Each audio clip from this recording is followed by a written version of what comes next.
Buenas tardes.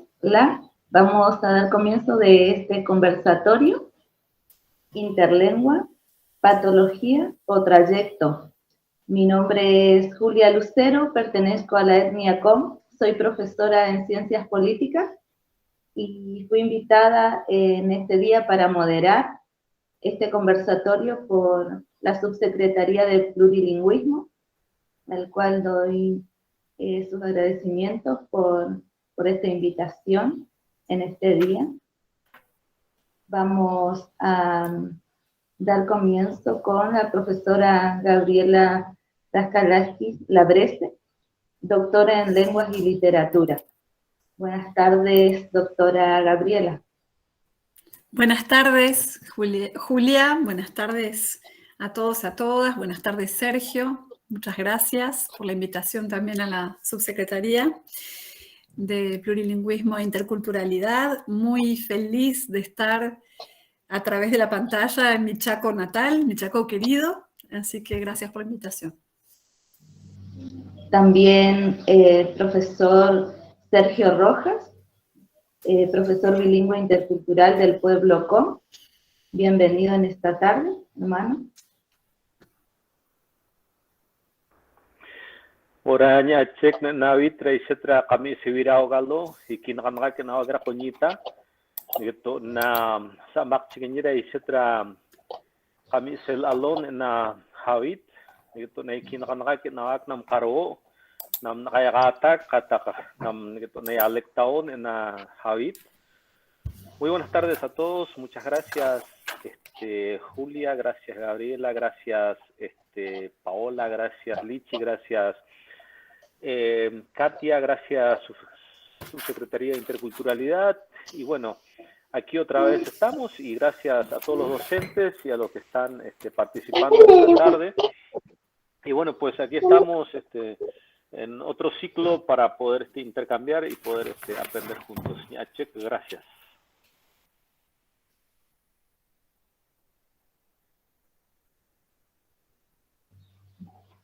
Gracias, Sergio. También estará en este conversatorio Magister Guadalupe Mendoza. Bienvenidos a todos. Vamos a dar la palabra en esta tarde a la doctora Gabriela, primeramente. Muchas gracias, Julia. Yo no sé si Paola está por ahí. Vamos a empezar proyectando unas diapositivas. También aprovecho para agradecerle a Lichi, a Paola, a Katia y a toda la subsecretaría por el trabajo importante que realizan en la difusión, por supuesto, de las lenguas y culturas de nuestra tierra. No sé si Paola ¿nos estás escuchando? No lo sé. A ver, si no, vamos a empezar. Pau, ¿está? No sé si está ahí. Si no, voy a intentar yo. Ahí está, me parece. Muy bien. Bueno, entonces vamos a empezar a hablar de interlengua y con una pregunta inicial: ¿es una patología la interlengua o es un trayecto? Vamos a avanzar entonces en las diapositivas. No sé si... Ahí está. Vamos a hablar sobre 5 puntos. Vamos a empezar hablando de algunos preconceptos en el proceso entonces de la interlengua. Vamos a intentar definir también de qué se trata, cuáles son las diferentes etapas en el aprendizaje de una lengua segunda, de una lengua extranjera o de una lengua a otra, como decimos en estos conversatorios. Vamos a hablar seguidamente sobre, nos vamos a preguntar si la interlengua se dedica a analizar los errores o las estrategias de aprendizaje. Y vamos a intentar concluir y después, por supuesto, le daré la palabra a a Sergio, que va a seguir ahondando en la parte más práctica seguramente, y vamos a hablar todos juntos más tarde, ¿sí? Entonces, para hablar de algunos preconceptos, tenemos que empezar seguramente diciendo que el aprendizaje de una lengua segunda en forma simultánea a la adquisición de la lengua materna fue históricamente relegado en el aprendizaje formal a la instancia de la enseñanza secundaria. De esta forma es bastante poco frecuente que un niño o una niña de jardín de infantes o de la escuela primaria empiece a estudiar una lengua segunda, digamos, en el sistema educativo. El prejuicio subyacente tenía que ver con que el aprendizaje más o menos precoz de una lengua segunda vendría a interferir o a contaminar, digamos, el proceso de adquisición de la lengua materna. Felizmente, este concepto se fue, digamos, ha sido un poco relegado y ha ido evolucionando con el tiempo y ahora es bastante frecuente ver, por ejemplo, en las ofertas de trabajo, que se solicita de los candidatos o las candidatas una competencia plurilingüe, pluricultural, en forma, digamos, más evidente, ¿no? Y ambos procesos, el de adquisición de la lengua 1 y el del aprendizaje formal, digamos, de la lengua 2, comparten rasgos cognitivos, pero se diferencian en lo que tiene que ver con lo socio y lo psicocognitivo. Así podemos ver en el esquema, en el esquema izquierdo, que el proceso de adquisición de la lengua 1, de la lengua materna, entonces, de la cual han hablado la semana anterior con la doctora Unamuno, encuentra entonces al niño, digamos, expuesto a múltiples estímulos que tienen que ver con su entorno familiar, su entorno más cercano y el entorno social. En cambio, como podemos ver, casi flagrantemente, diría yo, cuando estamos hablando de un aprendizaje formal de una lengua segunda, vemos que el estímulo es de uno a muchos. Es el profesor el que ofrece la entrada a la lengua y, por supuesto, lo que va alcanzando los distintos estudiantes. Entonces, digamos que la exposición a la lengua 1 y a la lengua 2 no se dan en la misma cantidad, ¿no? Entonces, cuando un niño en fase de aprendizaje de la lengua materna comienza a tener dificultades en el habla, ¿qué hacen los padres? ¿Qué hacen los docentes? Bueno, recurren al pediatra, al fonoaudiólogo, que es un reflejo bastante común y bastante seguro, digamos, para corregir esas conductas que uno considera desviantes. Siguiendo esa línea, justamente, muchos, bueno, no muchos, por suerte, pero hay quienes consideran que las producciones desviantes de los estudiantes, de los aprendices o de los aprendientes de una lengua segunda, necesitarían también un tratamiento fonoaudiológico o médico particular. Esto sería ignorar que el proceso de adquisición de la lengua materna, que lleva 6, 8, 10 años, 12 años en algunos casos, es un largo proceso y que el proceso de aprendizaje de una lengua segunda, nosotros los profesores, por ahí, nos falta un poco de paciencia y pretendemos que con 2 horas semanales, por ahí nuestros estudiantes adquieran o aprendan de la misma forma, ¿no es cierto? Entonces, digamos que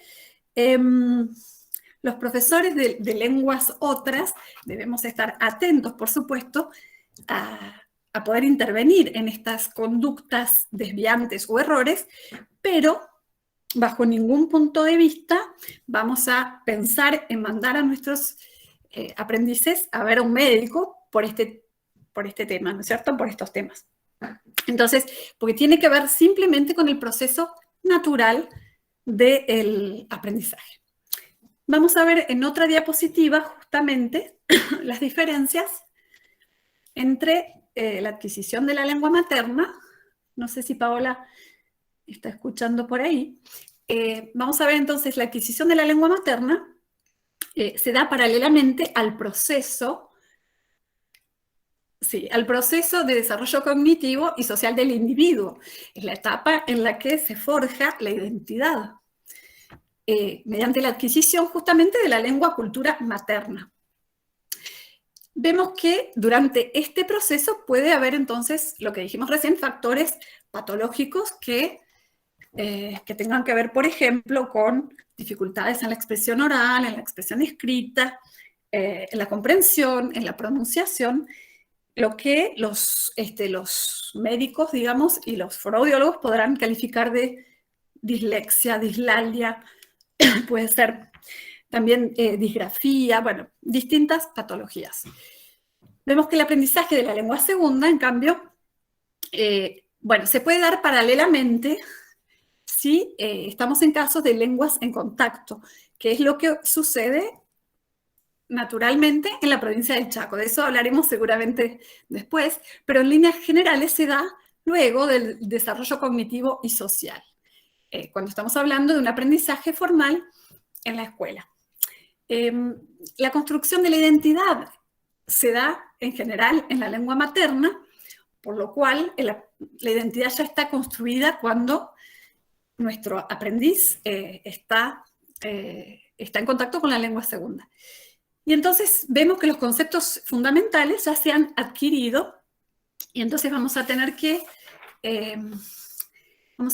entender que no es una conducta desviante, patológica, cuando estamos aprendiendo una lengua segunda, sino que es cuestión de tiempo. Es en este momento en que entra la hipótesis de la interlengua a jugar y vemos que el discurso en la lengua difiere de manera sistemática de la lengua meta y las formas producidas en la lengua segunda no son tampoco arbitrarias.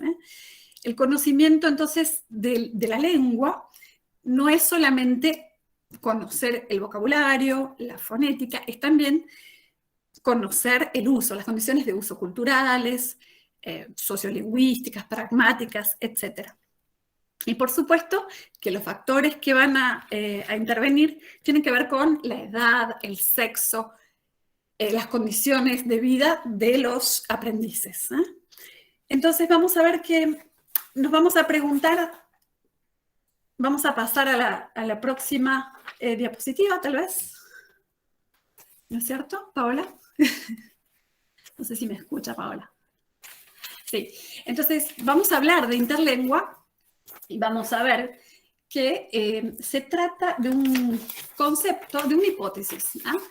Es una hipótesis, un concepto que fue acuñado por Selinker, pero que fue estudiado primero por Corder y por Nemser, lingüistas. Nemser en 1971, que hablaba de un sistema aproximativo. ¿De qué estamos hablando cuando hablamos de interlengua?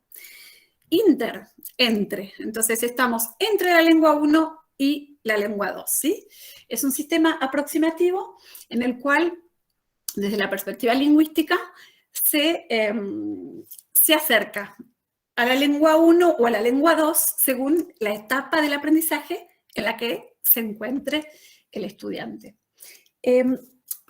Corder, también en 1971, habla desde el punto de vista de la sociolingüística y nos habla de un dialecto idiosincrásico que tiene que ver con un periodo transitorio.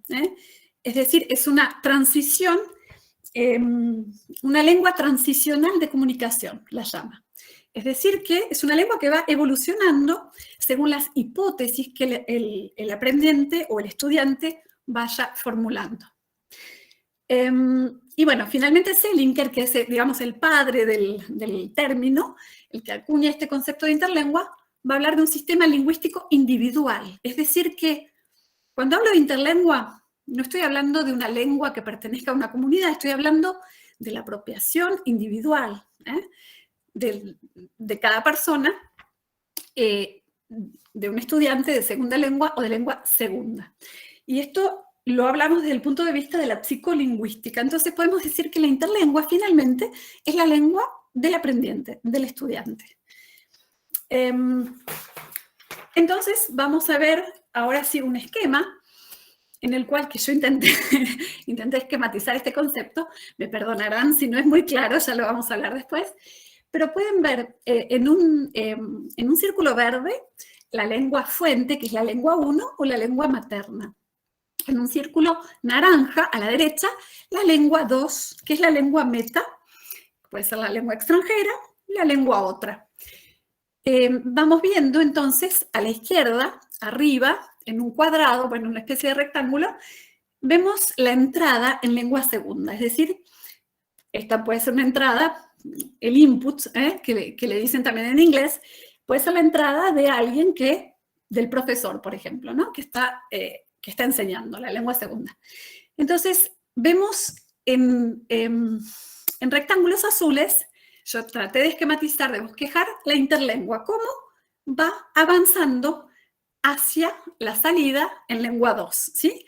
Es un proceso dinámico que va a ir avanzando y retrocediendo, ¿eh? No es lineal, en realidad.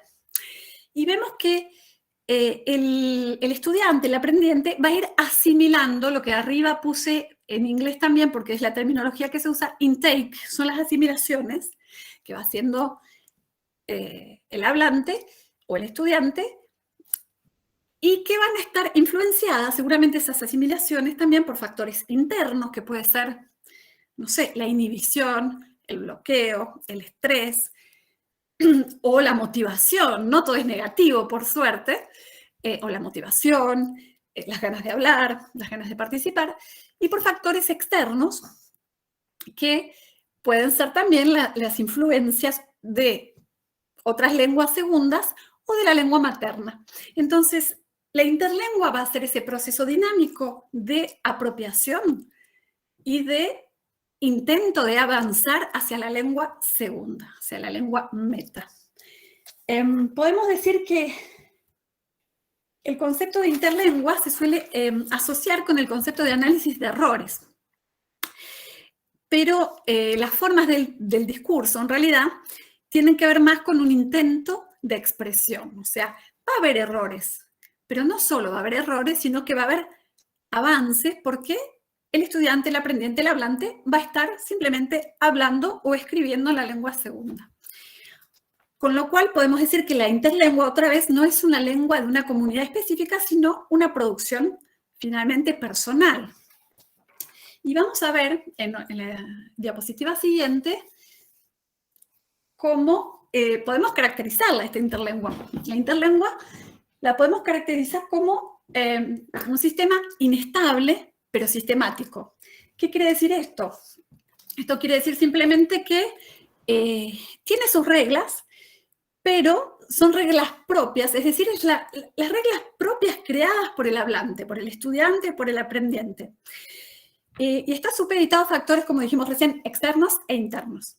Es también permeable, quiere decir que es dinámica y funciona, como dijimos antes, en base a hipótesis. Es decir, que las producciones pueden ser más o menos correctas porque a veces las hipótesis son acertadas, ¿no es cierto?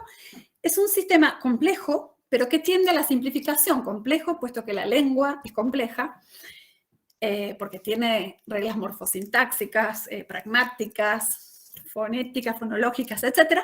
Pero el aprendiente va a intentar simplificarlas, mejor dicho, mediante operaciones mentales para poder expresarse.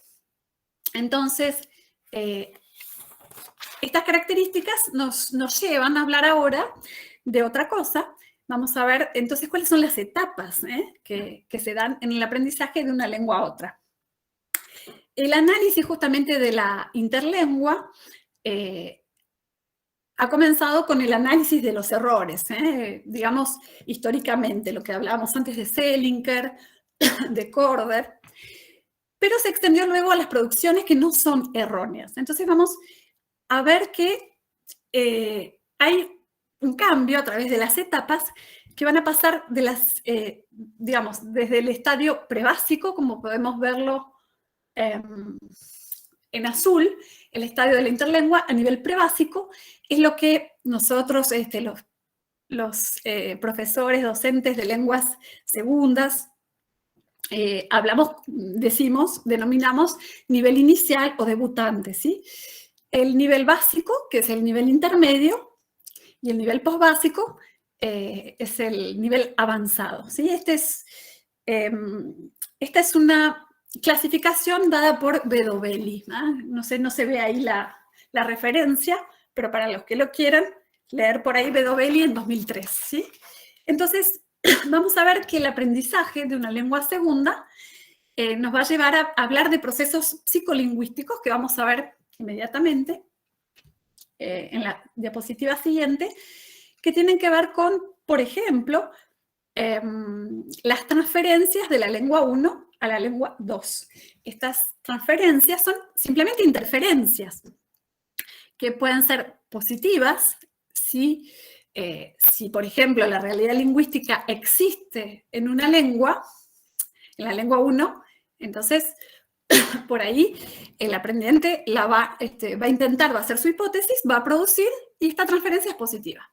Y van a ser negativas si la forma no existe en la lengua 2. Por ejemplo, yo pienso, no lo dije al principio, pero estoy en Francia, soy profesora de francés, lengua extranjera, el francés es mi lengua segunda, y por ejemplo, cuando tengo estudiantes hispanoparlantes que hablan castellano, entonces por ahí dicen, o al revés, mejor dicho, los franceses que van a intentar hablar español van a decir el problema, porque le agregan o a todo, pensando que hablan español, y bueno, no funciona en ese caso la transferencia, al revés.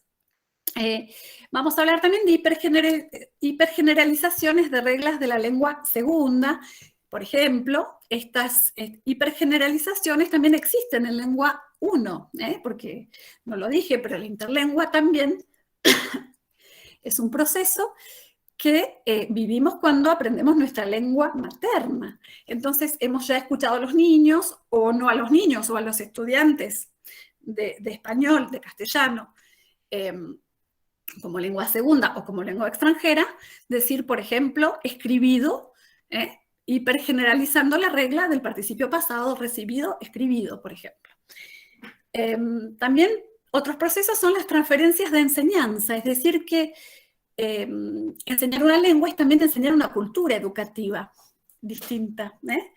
En las transferencias de enseñanza, por ejemplo, yo que enseño francés, tengo que enseñar también la argumentación. Argumentar en francés no es lo mismo que argumentar en español.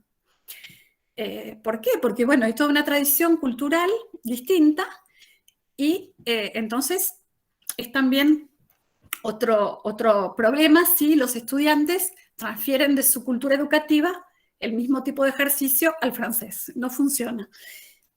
También vamos a hablar de estrategias comunicativas que tienen que ver con, por ejemplo, la simplificación, cuando un estudiante no sabe decir algo y simplemente indica, no sé, el techo, por ejemplo, no sabe decir la palabra techo, entonces indica, no habla. Todos comprendemos y podemos seguir hablando sin problemas. Y también vamos a terminar con el último proceso, que son las estrategias de aprendizaje, que tienen que ver con estrategias individuales, con hábitos de estudio, con reglas mnemotécnicas que cada uno va a apropiarse o va a poner en marcha, ¿no es cierto? Voy a tomar un poquito de agua porque quiero ir rápido por el tiempo y creo que me estoy pasando de tiempo. Bueno, entonces vemos aquí los procesos psicolingüísticos en el aprendizaje de una lengua segunda, pero como hemos dicho, también estos procesos, algunos de estos procesos están presentes en el aprendizaje de la lengua materna, de la lengua 1. Vamos a pasar entonces a otra diapositiva en la que van a ver el mismo cuadro que vimos hace un rato a la izquierda, con otro cuadro a la derecha también de doble entrada, en el cual vemos dos cosas, ¿no es cierto? Por un lado vemos que en el nivel inicial o debutante puede haber transferencias, y suele haber transferencias positivas al principio que permiten avanzar en la producción, pero vamos a ver también en el nivel debutante, las transferencias fonológicas y léxicas van a ser las más frecuentes. Por ejemplo, aquí estamos viendo ejemplos sacados de un estudio muy interesante de Daniela Rigamonti que se llama Problemas de lingüística de la adquisición y enseñanza del español lengua extranjera a los italófonos. Vemos que, por ejemplo, en el aspecto fonológico, los estudiantes italoparlantes decían he ido a la farmacia, ¿no es cierto? Acentuando en la última sílaba. Vemos también que desde el punto de vista léxico había una transferencia, el mecánico trabaja en la oficina, en vez de decir el mecánico trabaja en el taller, por similitud con la lengua italiana. En el nivel básico, las transferencias pueden ser más o menos negativas, y vemos ejemplos de los niveles sintácticos y morfológicos. Por ejemplo, yo he ya visto, el orden de las palabras. Cuando ero pequeño, entonces la conjugación verbal. Y vemos que en el nivel posbásico o avanzado tenemos problemas, digamos, de tipo textual. Por ejemplo, distinguidos saludos, en vez de decir un atento saludo, o pragmático, pero no sabe a quién toca, pero no sabe quién es el último. En este nivel avanzado, hablamos de riesgos de fosilizaciones. Esto quiere decir que los errores se perpetúan y tienden a quedarse, ¿no es cierto? A eternizarse, digamos. Esto para hablar entonces de las transferencias más frecuentes, ¿no es cierto? Y ya voy a ir terminando pronto, les prometo, porque lo más interesante es después, viene después. Ahí la veo a Lichi no te había visto. Bueno, entonces podemos seguir avanzando, porque la pregunta que nos habíamos hecho era si vamos a hablar de análisis de errores o de estrategias de aprendizaje, que está en la diapositiva siguiente. Vamos a ver entonces que los errores, si bien son formas que se apartan, ¿no es cierto?, de las normas, indican, hay una buena noticia, los errores son signo de progreso, signo de avance, y signo de que la interlengua sigue moviéndose. Entonces, tenemos errores, por ejemplo, de tipos léxicos, que tienen que ver con el significado o con la forma, gramaticales, como lo pueden ver ahí. Son Sole Fernández la que propone esta categorización. No es la única, yo elegí la que me pareció más clara, ¿no es cierto? Vemos errores gramaticales, de género, de concordancia, valores y usos de categorías, coordinación, subordinación, sintaxis.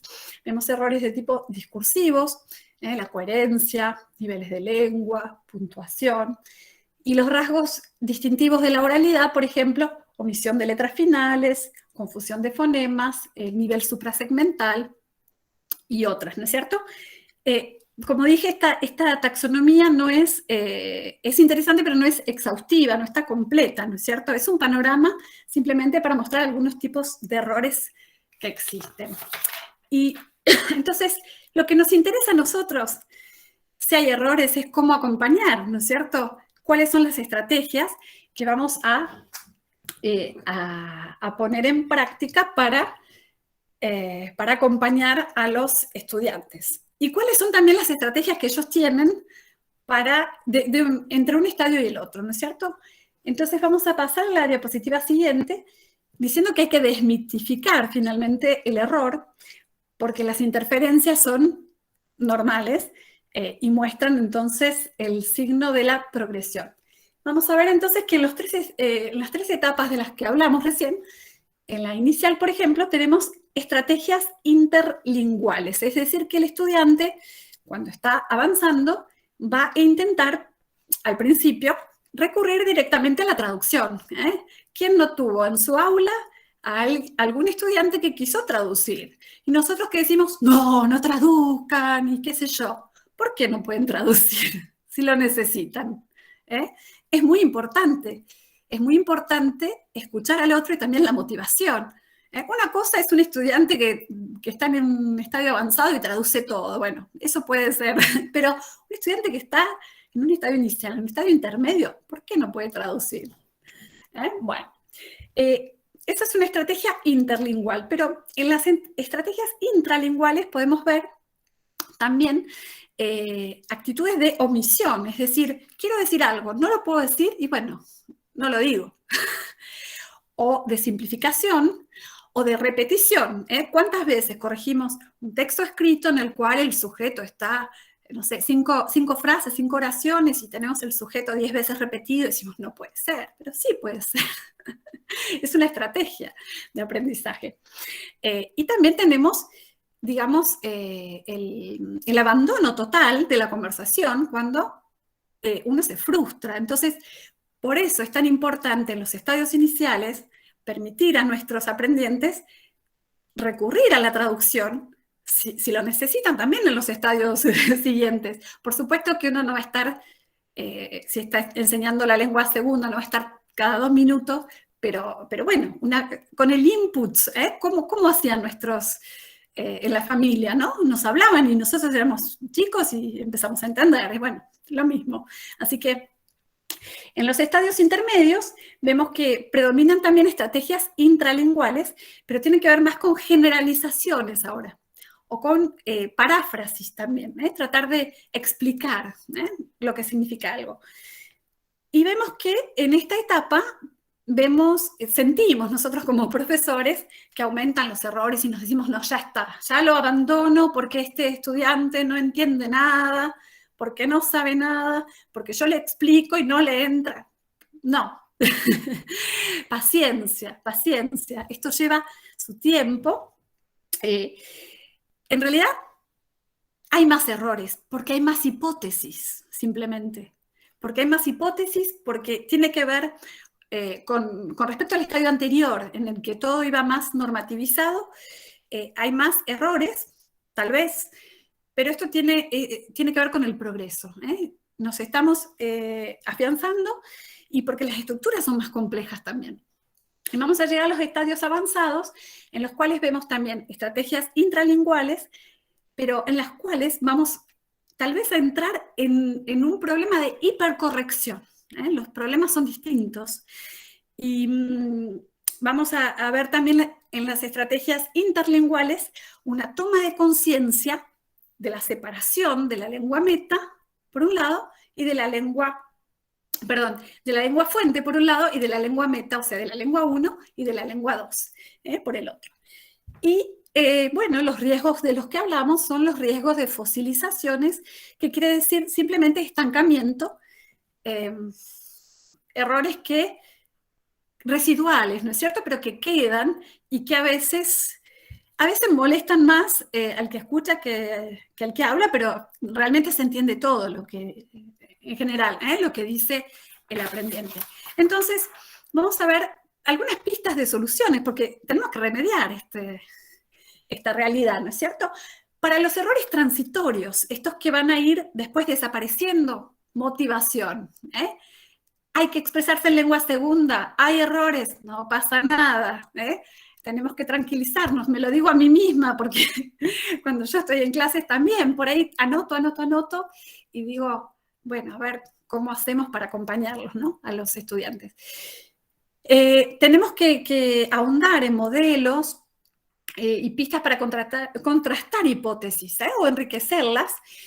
A veces también cuando tenemos estudiantes que tienen lenguas maternas distintas, se puede hacer también algún ejercicio entre lenguas y entre culturas que puede ser muy interesante. Y bueno, por supuesto, una ejercitación interactiva, es decir que, por ejemplo, podríamos adoptar un enfoque por tareas aquí para poder llevar a cabo, no sé, un trabajo más allá de un texto para llenar espacios vacíos, por ejemplo. Quiero decir, algo que comprometa la identidad de nuestros aprendientes. Y bueno, para errores fosilizados, yo diría creatividad. El filtro afectivo es lo más importante porque estamos ahondando en procesos cognitivos inconscientes y Y tenemos también que reflexionar sobre nuestras producciones. Vamos a hacer un trabajo después de toma de conciencia, lo que llamamos trabajo metacognitivo, pero pasando, antes de sancionar el error, habrá seguramente que motivar, habrá que no sancionarlo directamente, no sé por qué dije antes de sancionar. Quiero decir, no hay que sancionar el error, sino que hay que tratar de dar entrada, input motivacional, positivo, y después realizar un trabajo reflexivo sobre las problemáticas de cada estudiante, por supuesto. El problema, ya sé que por ahí tenemos muchos estudiantes en un aula y no podemos hacer un seguimiento tan minucioso, pero yo creo que es algo necesario. Entonces vamos a ir concluyendo, pero antes de concluir les iba a mostrar algunas correcciones. Están viendo un texto de una estudiante que escribió en francés sobre, era en una materia que se llama el francés del turismo, y entonces esta estudiante escribió algo sobre la ciudad.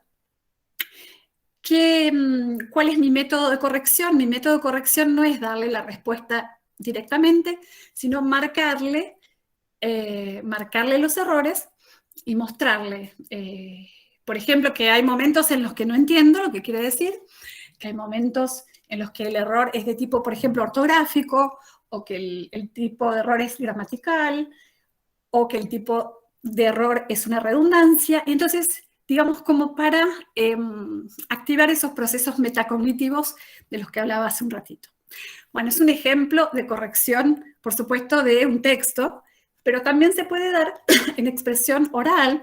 Cuando estamos hablando, podemos tomar nota y, por supuesto, siempre motivarlos, felicitándolos porque han producido, porque ya el hecho de que nuestros estudiantes hablen o escriban es maravilloso, es ampliamente satisfactorio.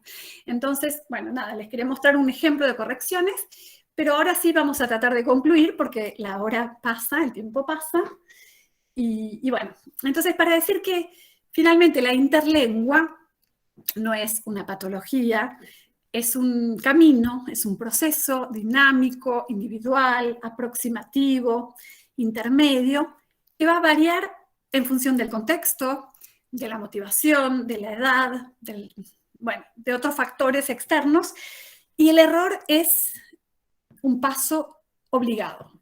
Es necesario, es necesario caerse para aprender a caminar. Forma parte del proceso natural, finalmente, de la vida, y entonces no tenemos que claudicar cuando vemos que nuestros estudiantes cometen errores. Entonces, les voy a mostrar, yo creo que quedan 2 pequeñas diapositivas y ya vamos a terminar en serio. Ahí tienen algunos dibujitos. Y sí, yo les quería comentar un poquito, como les dije al principio, yo soy chaqueña, yo soy de Sespeña, saluditos para todos los sespeñenses y todos los chaqueños y argentinos. Y yo, bueno, el español es mi lengua materna, el francés es una lengua segunda, y yo cuando trabajaba en Argentina tenía estudiantes cuya lengua materna era el español, con lo cual yo podía anticipar medianamente, también con la experiencia, por supuesto, cuando pasó el tiempo, podía anticipar los errores que iban a cometer y entonces tal vez subsanar más fácilmente, digamos, proyectar a lo mejor mi secuencia pedagógica o didáctica, mejor dicho, más fácilmente. ¿Qué pasa? Vivo desde hace 14 años en Francia, sigo siendo profesora de francés, lengua extranjera, pero ahora convivo en el aula con estudiantes que hablan árabe, turco, chino, ruso, vasco, japonés. Entonces, la primera vez fue un shock, que no me escuchan los estudiantes, ¿no? Pero fue un shock. Yo estaba contentísima cuando escuchaba a latinoamericanos que venían, porque podía anticipar un montón de cosas. Pero el shock fue cómo hacía yo para entender el francés que me hablaba un chino si yo no sabía chino. Tampoco yo hablaba en las lenguas, o sea, yo hablaba en francés toda la clase, pero bueno, me llevó un semestre, 2 semestres, 1 año, 2 años, poder entender, no las lenguas porque no las conozco, un poco la cultura educativa de estos estudiantes diversos, y de culturas diversas, y después entender la importancia de incluir en mis clases también actividades que no fueran solamente lingüísticas, pero también interculturales. Entonces, por ejemplo, yo doy clases de expresión oral y ahora tengo alumnos que no sé, que van a presentar una fiesta tradicional de su país y entonces hacemos intercambios también, porque están en Francia y en Francia todo el tiempo les están hablando del francés y ellos tienen la impresión de que sus culturas son subestimadas finalmente. Entonces, encontrar en el aula también un espacio de expresión, para compartir y para mirar el mundo desde otros lugares. Les puedo asegurar que, no sé, 4 o 5 estudiantes que no abrían la boca me hicieron unas presentaciones espectaculares. ¿Por qué? Porque hablaban de algo que les interesaba, hablaban de ellos, de sus identidades. Eso se los quería compartir porque a lo mejor de otra manera pueden vivir estas experiencias también en la provincia del Chaco, de lo que hablará Sergio en breve. Y ahora sí termino en serio diciendo que hay que dejar de estigmatizar a los hablantes de lenguas segundas. ¿Cuántas veces habremos escuchado hablar de cocoliche, de frañol, de spanglish, de portuñol? Y yo acá me permití jugar y decir compañol, huichiñol, mocoiñol. No. Hablar una lengua es hacer hipótesis, es producir, y se puede ser bilingüe cometiendo errores. Más de una vez, yo como profesora también, y yo a mis alumnos les digo, soy profesora de francés en Francia, no es mi lengua materna. Y bueno, no tiene nada que ver, o sea, todos nos podemos equivocar al escribir en la pizarra, al hablar, al escribir nuestras lenguas maternas. Entonces, nada, estamos aquí para compartir y para decir que no hay que estigmatizar. La interlengua es un proceso y ahora sí los voy a dejar con Sergio, después vamos a conversar si quieren. Muchas gracias.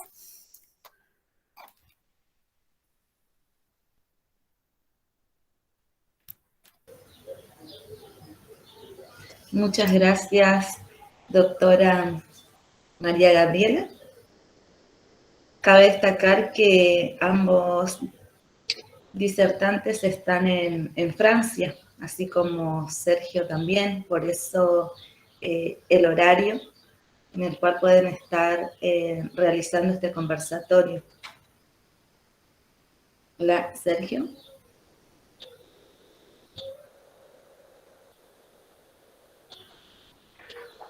¿Se me escucha? Sí, sí.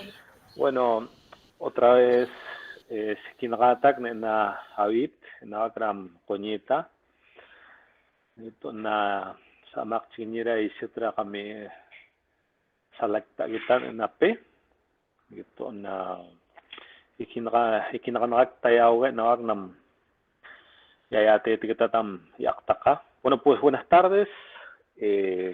Yo soy Sergio Rojas, actualmente estoy radicado aquí en Francia. Creo que Gabriela fue muy clara, y precisa en lo que tiene que ver con la interlengua, ¿no? Yo comienzo diciendo que cada lengua tiene su contexto, ¿no? Tiene su contexto y cada lengua tiene su realidad y cada lengua tiene su proceso, ¿no? Generalmente cuando hablamos de las lenguas románicas, como el francés, como el español, como el portugués, catalán, entre otras lenguas, ¿no? Tienen obviamente otra posición desde el punto de vista de la investigación, ¿no?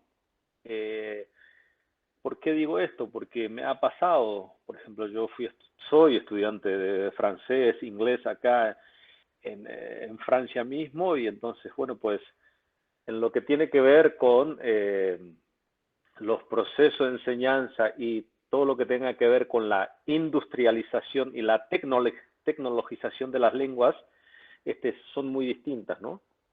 Ahora, cuando hablamos de lenguas indígenas, que es lo que yo me gustaría hablar en esta noche, es cuando hablamos de lenguas indígenas, por ejemplo, lo que nos pasa en la provincia del Chaco, ya sea hablar Pom o hablar Huichí o Mocoit, es allí donde pues las realidades son a veces muy distintas, ¿no? Entonces, bueno, pues a mí me gustaría, obviamente, más que nada de poder hablar desde un punto de vista técnico, me gustaría mucho más escuchar a los docentes que día a día enseñan lengua com, mocoito, wichí, de cómo realizan sus actividades diarias, ¿no? Cómo se las arreglan, por ejemplo, porque, a ver, nosotros, cuando hablo de docentes, obviamente, Gabriela lo destacaba, ¿no? O sea, ¿quién no ha cometido, la pregunta sería, ¿quién no ha cometido un error estudiando una segunda lengua, ¿no? Cuando yo llegué a Francia, por ejemplo, yo no entendía nada acá, lo único que yo sabía decir era bonjour, merci y nada más. Y ahora, obviamente, estoy en un proceso de aprendizaje y también tuve esta posibilidad y esta oportunidad de poder estar con estudiantes de los distintos países del mundo, coreanos, japoneses, ¿no? Y teníamos distintos errores, ¿no? Por ejemplo, las culturas occidentales, eso, bueno, pues yo no puedo afirmar, pero es que lo que mi apreciación era, ellos eran muy, a mí lo que me impresionaban era ellos, desde el punto de la escritura, ellos eran muy avanzados a la hora de escribir la lengua francesa. A la cuestión oral, bueno, era bastante, bueno, más complejo la situación, ¿no? Ahora, en lo que para mí tiene que ver, o sea, como decía Gabriela, ¿no? He empezado a notar que es un proceso individual, ¿no? El proceso de aprendizaje de una lengua, ¿no? Por lo que veo en algunos lugares, por ejemplo, de la provincia del Chaco, cuando hablamos, por ejemplo, de escuelas bilingües interculturales, en principio estamos hablando de escuelas con matrícula de mayoría pueblo como, pueblo mocoit o huichí, ¿no? Pero después, por ejemplo, en lo que tiene que ver con el plantel docente, hay escuelas que tienen profesores que son monolingüe español-castellano, ¿no? Pero entonces, a ver, a ver, la pregunta mía es justamente eso, ¿no? Es decir, bueno, ¿cómo se arregla o cómo hace esa profesora, profesor, docente, enseñar en esos contextos, ¿no? Que hay estudiantes indígenas como Coito Wichi, ¿cómo hace, no? Porque, por ejemplo, en mi experiencia como estudiante en la provincia del Chaco, hace 25, 30 años atrás, por ejemplo, yo cuando pronunciaba algunas palabras en castellano, yo no podía decir, por ejemplo, cultura, ¿no? Yo decía cultura, ¿no? Ahora en la actualidad me fijo que nuestro sistema de escritura en las vocales del COM no existe la U como vocal, sino que existe como una semiconsonante, ¿no? Pero entonces, mi maestra en esa época decir, bueno, pues habla, ¿cómo me puedes dirigir de esa manera? Pues tú estás hablando mal porque no se dice cultura, se dice cultura. Y bueno, yo no podía pronunciar cultura, ¿no? Bueno, entre tantas experiencias, ¿no? De esa índole. Bueno, pues entonces yo, obviamente, está de más decir, ¿no? Ahora, yo hoy decía en una cuestión, ¿no? Cuando la vez pasada el profesor Germán Díaz planteaba qué estrategias de aprendizaje hacen los docentes monolingües, ¿no? Castellano-español para enseñar a sus estudiantes como Coitowichi, ¿no? En este caso estamos hablando específicamente de la provincia del Chaco, ¿no? O si hay otros profesores en la República Argentina que puedan tener alumnos indígenas, mapuche, otros indígenas hablantes de su idioma, ¿no? Me gustaría escucharlos, ¿no? A ver, ¿qué más? Transferencias de la lengua 1, lengua 2, hablaba la profesora Gabriela, ¿no? La realidad es que las lenguas indígenas, por ejemplo, hace poco estuve en una ponencia en la Universidad de Barcelona, ¿no? En la Universidad de Barcelona. Entonces, bueno, pues los estudiantes en sus preguntas decían, bueno, pues ¿cómo hacen ustedes la gramática del COM, ¿no? ¿Cómo hacen respecto a lo que tiene que ver con la sintaxis, con los tiempos verbales, ¿no?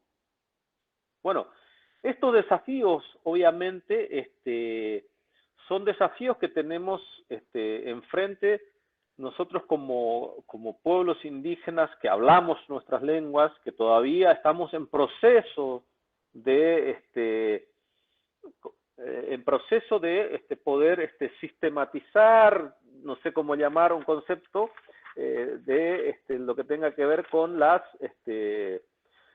un principio de adecuación, algunos lo llaman, ¿no? Puede ser. Eso obviamente, ¿no? Que todavía es un proceso que tenemos que llevar adelante y poder discutir, ¿no? Ahora, como decía en un principio, a mí me gustaría mucho en esta noche poder escuchar a algunos docentes, ¿no? Monolingües que hablan solamente castellano, español, cómo imparten sus clases, ¿no? En contextos bilingüe intercultural, como lo que nosotros tenemos, obviamente, en nuestra provincia del Chaco, ¿no? Creo que Gabriela lo ha dicho, ¿no? Que la interlengua obviamente es dinámica, que es un proceso complejo, ¿no? Que vamos a tener muchos errores, ¿no? Eso. Yo creo que en este sentido yo no tengo mucho más que agregar. Yo creo que la cuestión teórica Gabriela lo ha expuesto de una manera muy pragmática y bueno, básicamente eso, ¿no? Porque a mí, por ejemplo, en mi experiencia trabajando en la provincia del Chaco, bueno, pues fueron muchísimas, ¿no?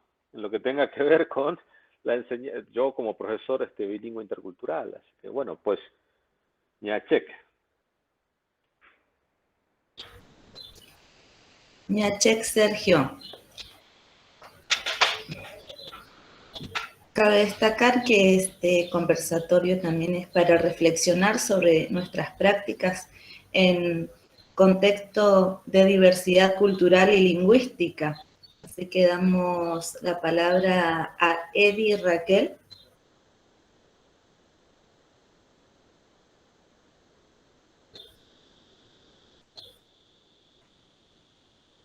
Que ha levantado la mano, Edi Raquel.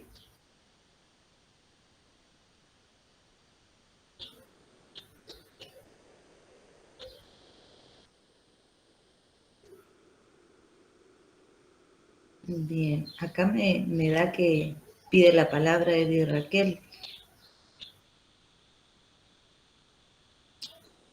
Damos la bienvenida a todos los docentes que se han ido sumando en el transcurso de estos tiempos y felicitaciones a cada disertante por su exposición, que sea de ayuda para docentes, y vemos que también a diversas lugares en el cual están trabajando, enfermeros, también vemos la participación de una enfermera.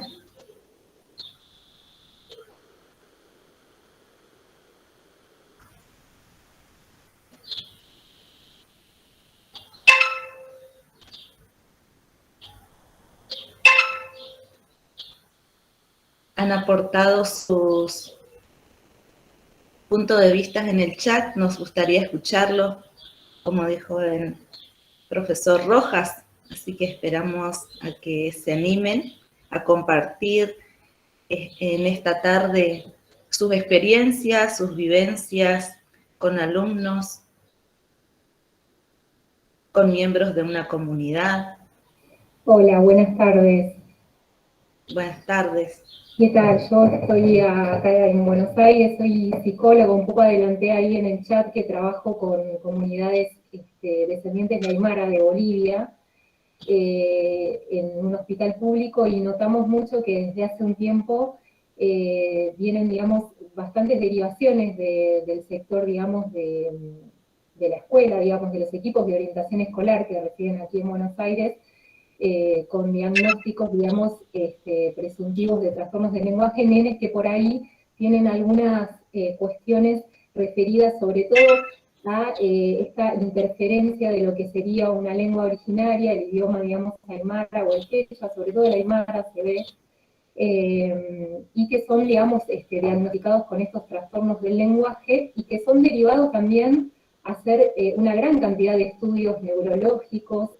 Ahora sobre todo lo que se administra mucho son las escalas madurativas cognitivas para saber si hay una correlación en relación, digamos, a lo que tiene que ver con la edad, por esta cuestión también de la detección temprana, ¿no? En los procesos de plasticidad neuronal. Bueno, toda una idea, digamos, muy patologizante, quizás cuando son procesos de interlengua. Me pareció muy interesante el aporte, porque me parece que hay que tener esta mirada sobre todas las instituciones sanitarias para no reproducir, ¿no? Estas cuestiones que se ven sobre todo en salud, que es donde yo estoy trabajando.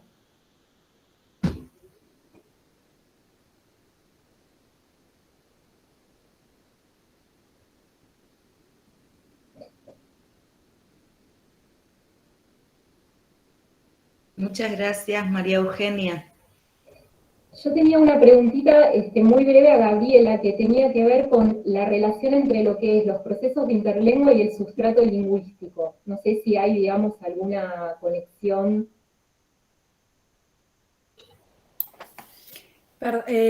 Muchas gracias, María Eugenia, por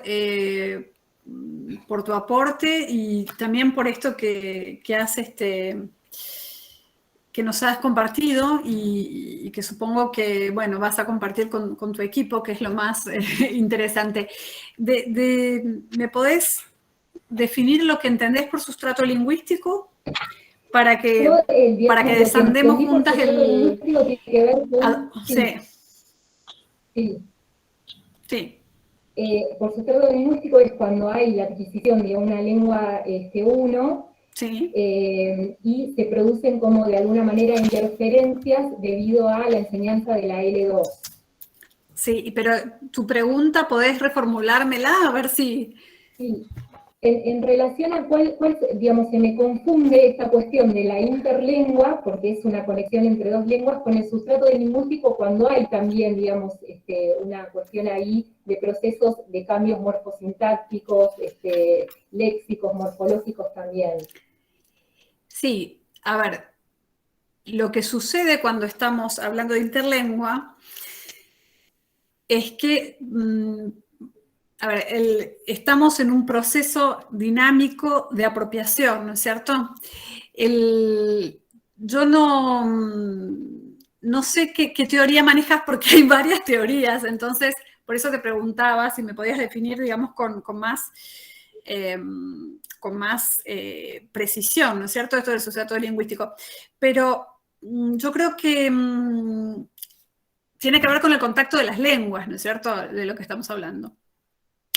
Cuando estamos en situaciones de lenguas en contacto, justamente, vamos a ver que va a haber un efecto, seguramente, de la lengua que tenga menor prestigio, porque finalmente estamos hablando del prestigio, ¿no es cierto?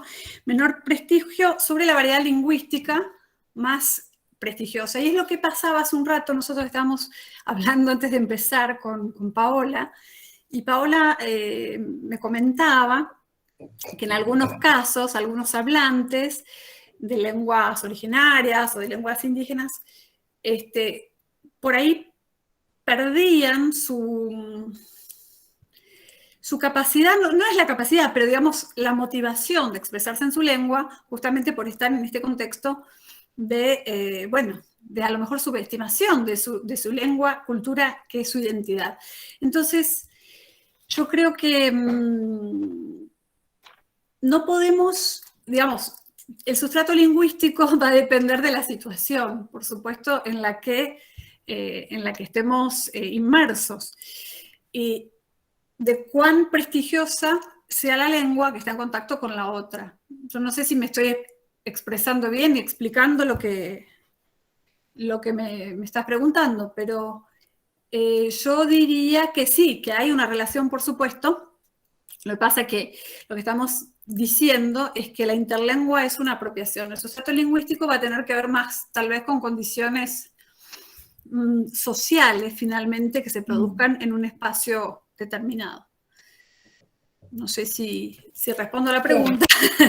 Sí, no, está bien, tiene que ver más con un prestigio lingüístico, que es mucho lo que se observa, sobre todo, digamos, en las indicaciones que se dan desde salud, de no hablar, por ejemplo, la lengua originaria, los fonoaudiólogos, sobre todo, muchos, no todos, pero por ahí tienen una línea de que va a interferir cuando no pasa con el inglés, por ejemplo, porque son nenes que también van aprendiendo, digamos, una lengua extranjera. Seguro.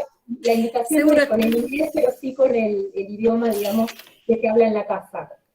Exacto, yo creo que tiene que ver con la mirada, ¿no es cierto?, social, finalmente, que termina siendo estigmatizante porque cada lengua es una fuente de riqueza, es una fuente de cultura, es una fuente de saberes ancestrales, de conocimientos, es una fuente. Entonces, creo yo que yo lo definiría un poco más de esa forma, ¿no? Pero creo que está en nosotros, docentes y personal de salud y personal directivo, educativo, también asistentes sociales y demás, mostrar la riqueza que significa. Yo creo, lo había comentado en otro momento, cuando me fui del Chaco a estudiar, entendí un montón de cosas y dije, qué lástima que no pude tener en mi sistema educativo la opción de estudiar también lengua com, lengua wichi, lengua mocoit, y conocer más a los hermanos, ¿no? La verdad que a veces cuando uno se aleja, aprecia mejor la riqueza que tiene a su alrededor. Por eso, para mí es muy importante compartir y escucharlos, porque yo no soy hablante de ninguna de esas lenguas, pero estoy medio frustrada. ¿No harán clases por Zoom para, a lo mejor, o por Meet, estamos en Meet, perdón, ya lo dirán. Pero perdón, que me fui por las ramas, ¿no es cierto, María Eugenia? No sé si respondí a la pregunta. No, muchas gracias. Sí, me parece que tenía que ver por ahí con esta cuestión, ¿no? Que se ve tan seguido, sobre todo, el prestigio lingüístico. De hecho, los nenes cuando vienen, digamos, a tratamiento y hablan diferente, dicen, no, porque yo hablo el inglés boliviano. Como de alguna manera para decir, ¿no? Para elevar, digamos, esta cuestión de que es, bueno, el inglés es una lengua, digamos, de prestigio. Entonces, bueno, hay muchas situaciones que la verdad que son muy tristes de ver, sobre todo en lo que tiene que ver con la autoestima de los chicos y de lo que pasa a nivel escolar, sobre todo, ¿no? Claro.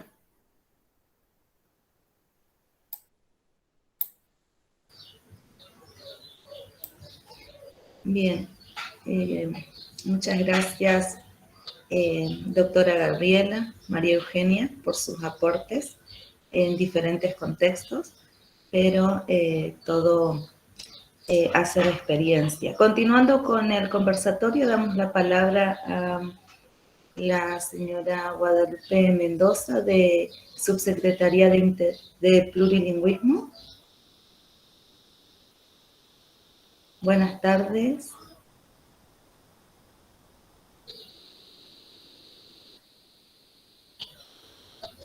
Bueno, No te... ahí Ahí me está. escucha. Ahí está. Buenas tardes a todas y a todos. Había entrado como chico con culpa. Como llegué tarde, entré solapadamente. Pero estoy casi desde el comienzo. Bueno, tanto Gabriela como Sergio han enfocado este tema fascinante de la interlengua. Yo digo fascinante, pero también inquietante, ¿no? ¿Por qué? Porque es muy difícil, dada la formación inicial de muchos colegas, que entiendan justamente lo que han planteado tanto Sergio como Gabriela, de que hay etapas en el recorrido, en ese recorrido que va y viene, de errores, y que el error, digamos, es el punto de partida, sigue siendo el punto de partida para llegar a la hipótesis correcta. Y cuando hablamos de personas bilingües, juega lo que justamente decía María Eugenia, o señalaba María Eugenia, el prestigio de una lengua, la pirámide de lenguas sigue existiendo, pero también esto tiene que ver con el concepto que tengamos de las lenguas, sin ignorar los supuestos de las políticas lingüísticas, entender que una lengua no puede ser abordada solo desde lo instrumental. Bien lo planteaba Gabriela cuando hablaba de las distintas etapas, justamente una etapa, estadios, ¿no es cierto? Estadios, acá encuentro lexicales, gramaticales, discursivos, argumentativos. Entonces, tenemos que entender, y nos cuesta entender como docentes, que las lenguas son más allá del, digamos, factor de poder, son anteojos, decía alguien para ver el mundo, y responden a distintas lógicas, incluso cognitivas. Fíjense, Sergio planteó una pregunta que no sé si es dura, pero es desafiante. ¿Cómo hacen los docentes monolingües en contexto bi o plurilingüe? Y acá voy a defender el plurilingüismo una vez. Una persona monolingüe tiene una percepción del mundo simplificada. Esto es para todas las lenguas. Entonces, yo me encuentro con un niño que no podía decir. ¿Cuál era la palabra que vos no podías decir, Sergio? No podías pronunciar la U, dijiste. Bueno. A ver. La cultura. La cultura. Bueno, ese sonido es realmente, o es esa diferencia fonológica, digamos que se da respecto de un montón de lenguas. Yo también he escuchado no solo de indígenas, sino de otras etnias que tergiversan el sistema fonológico y la dicción del castellano. Y a tal punto que también lo hacen los españoles. A veces me ha pasado que hablan rápido, no los entiendo nada. Me han dicho alguna vez, pues, estoy hablando en chino, y sí, porque no les entiendo casi nada. Pero aquí vienen los prejuicios y las proyecciones de acuerdo al estatus de las lenguas. Justamente, lo que parece simpático, por ejemplo, había una señora de clase acomodada en Resistencia y de origen, además de humano, francés, que decía, me tengo que ir al dentista. Bueno, quedaba entre simpático y pintoresco. ¿Sí? Pero decir cultura, o yo he escuchado el celular también, lleva a la estigmatización. Y ahí es donde para mí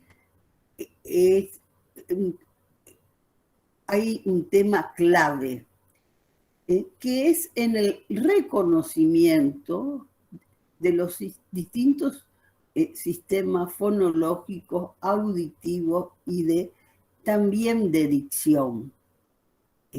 Porque eso se educa, como se educa, así como se educa la mirada, se educa el oído, y también se educan las lógicas. Entender que las lenguas están intrínsecamente ligadas al ser humano y a sus comunidades, y no se puede alegremente estigmatizar a un niño ni mandarlo a un servicio de apoyo terapéutico porque no pronuncia bien o porque no construye bien, justamente como decía Gabriela, el avance justamente de esa lengua 2 va a caer en más errores.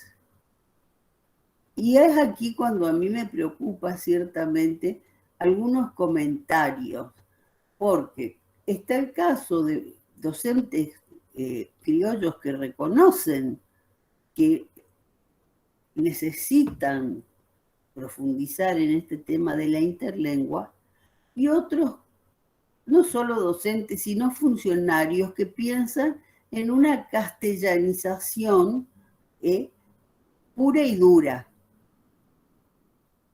Y también hay otra realidad que vale para todas las lenguas. No hay bilingüismo perfecto. Entonces, y habrá personas que tienen mayor capacidad para comunicarse oralmente o por escrito, y habrá otras personas que manejarán otros lenguajes, porque también, como hace 30 años ya nos decían, la lengua no tiene el monopolio del sentido. Hay otros lenguajes visuales, corporales, gestuales.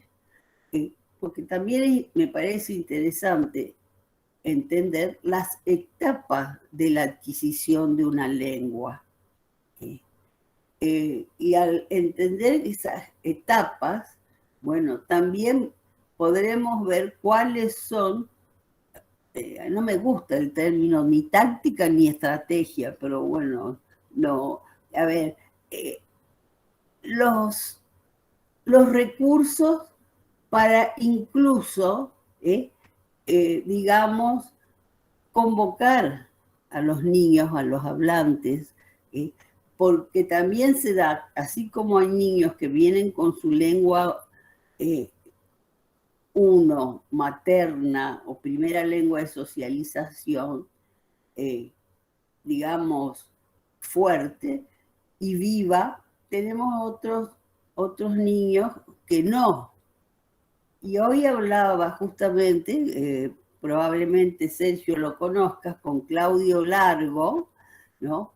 Que está, el director del coro Chelalapí, que está en un proyecto, él siempre está, él es incansable, bueno, armar coros barriales, porque también piensa que es una forma de convocar a los chicos acá en la periferia resistenciana para reconciliarse con esa lengua esa lengua materna, que por presión, por supuesto, de la lengua dominante, a veces es dejada de lado.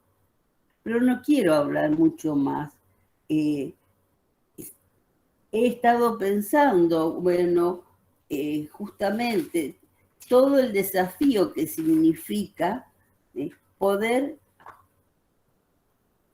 aprovechar, sacarle el jugo a esa lengua uno que traen los chicos. Pero también hay un desafío que no es menor para la formación docente inicial. O bien, también podemos pensar, y eso está pensado en una reforma del Estatuto del Docente, que lleva ya su tiempo, pero encuentra sus resistencias, aquellos docentes que deseen trabajar en territorios indígenas, territorios, digo yo, en comunidades educativas donde hay matrícula indígena, tienen que tener por lo menos un nivel 1 de la lengua de sus estudiantes y del entorno, digamos, de la comunidad, no solo educativa. Porque podríamos hablar mucho, bastante más, pero lo cierto es que la lengua no es una barrera. En realidad es un puente que hay que aprender a cruzarlo. Yo hace no mucho un juez ordenó la traducción, habrán leído, de una sentencia en Uchi. Era una cuestión justamente, acá lo veo Armando Matorra, ahí de sus pagos, es una cuestión de salud. Fíjense lo importante que resulta justamente poder entender, porque además la lengua acarrea en el sentido de traer consigo una serie de valores, conceptos que no son traducibles linealmente. Entonces, en materia de salud, como era el caso de esta sentencia, es importante la traducción intercultural, como llaman algunos, no solo lineal. Entonces podemos seguir hablando, pero acá me parece que es clave entender eso que llamó Gabriela el filtro afectivo. Todos los procesos de enseñanza, aprendizaje educativo tienen un fuerte componente afectivo y no por eso vamos a vivir de mimo en mimo sin esfuerzo, pero entender lo que puede llegar a ser una situación de choque de ignorancia, como decía un filósofo, cuando el niño llega a la escuela y se encuentra en una situación de incomunicabilidad. Felizmente, cuesta, pero eso esas situaciones han disminuido, pero existen todavía. Entonces, tenemos que considerar que el acto educativo, el acto escolar, tiene ese fuerte componente afectivo, y no voy a hablar de empatía, sino de respeto por el otro, de respeto por el niño. Y ahí juegan un papel muy importante, ya no solo los auxiliares, sino los maestros bilingües, porque me decían, necesitamos más auxiliares docentes para nivel inicial. No, discutía yo, no, se necesitan maestros bilingües interculturales para nivel inicial, que por esas cosas fue la última, no fue la última, pero sí fue las primeras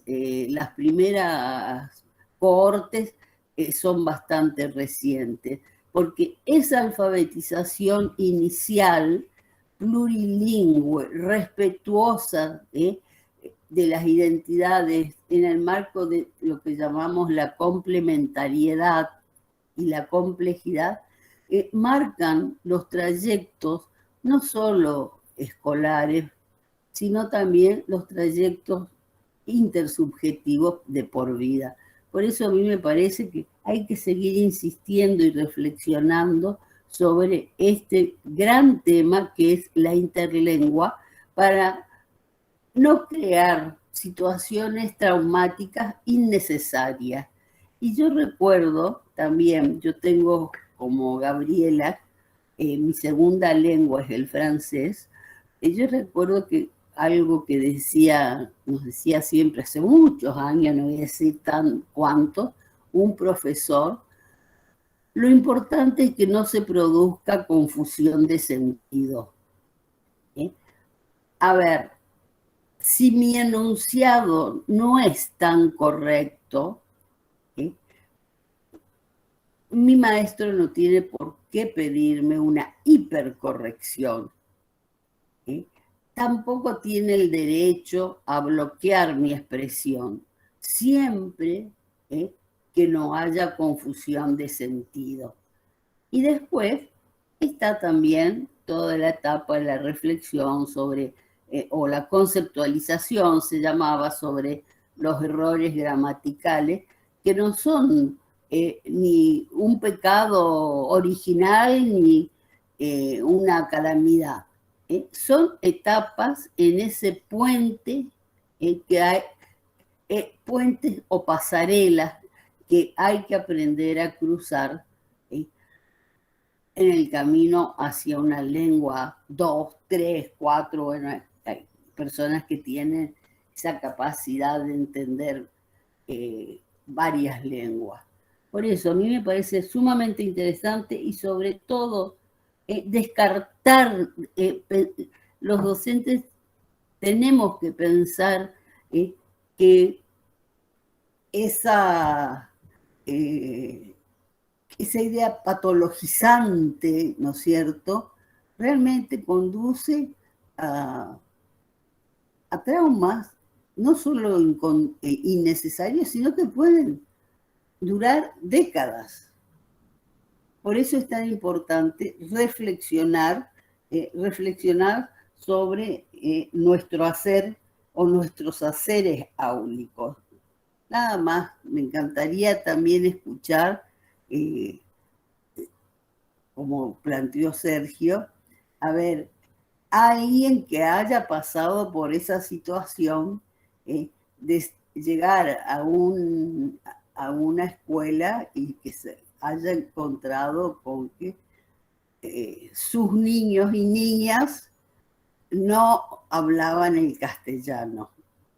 Sería interesante. Muchas gracias.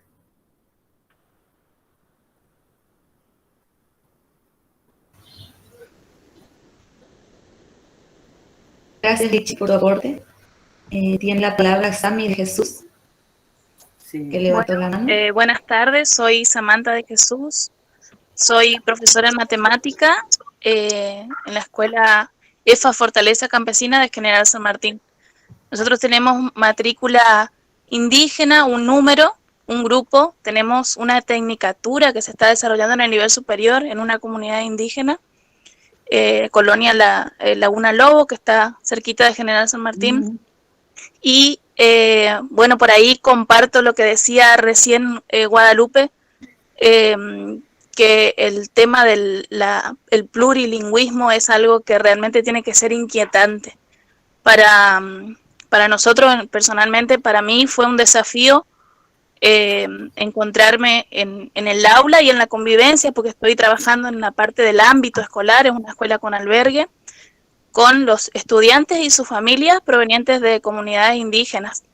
Y el desafío creo que es por ahí seguir peleando sectores, si se quiere, o luchando por sectores y espacios para formarnos, para que los docentes podamos formarnos. El año, en el 2020, en el 2019, se hizo una capacitación docente en lengua indígena y en las que participaron muchos docentes, maestros bilingües y un número de docentes de otras áreas interesados en capacitarse. Yo creo que hay un interés, lo que nos faltaría, bueno, es justamente eso, seguir peleando espacios para formarnos, que realmente se pueda concretar esto que decía también Guadalupe, que figura en el estatuto docente, que podamos tener posibilidad de capacitación y bueno, la disponibilidad creo que existe, la necesidad también, porque es una necesidad en el aula, poder brindarle herramientas a nuestros estudiantes para que su lengua no sea una carga, para que no sea un estigma. Nosotros vemos ahora, por ejemplo, este año se abrió el profesorado en LenguaCom acá en General San Martín y vemos cómo estudiantes que no hablan la lengua en la escuela, ¿sí? Porque la entienden y han dejado de hablarla, obligados seguramente por la educación misma. Que ahora están eligiendo para su formación superior el profesorado en LenguaCom. Entonces, vuelven en el proceso a buscar herramientas para ganar espacios. Así que eso por ahí es mi experiencia. Creo que existe el deseo de formarnos, sí hay que pelear por más espacios, por compartir y tener en claro esto de que sea realmente un puente, que la lengua sea un puente y no una barrera, ni para los docentes que queremos formar y mucho menos obviamente para nuestros estudiantes. Muchas gracias. Bien. Muchas gracias, Samantha. Tiene la palabra Adriana Costa. Buenas tardes, Adriana.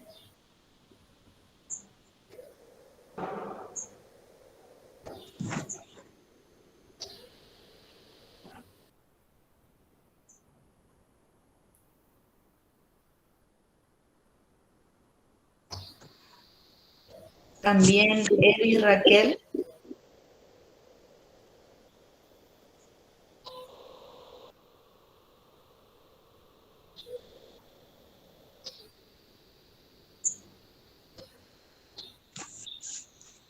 Buenas tardes, Adriana.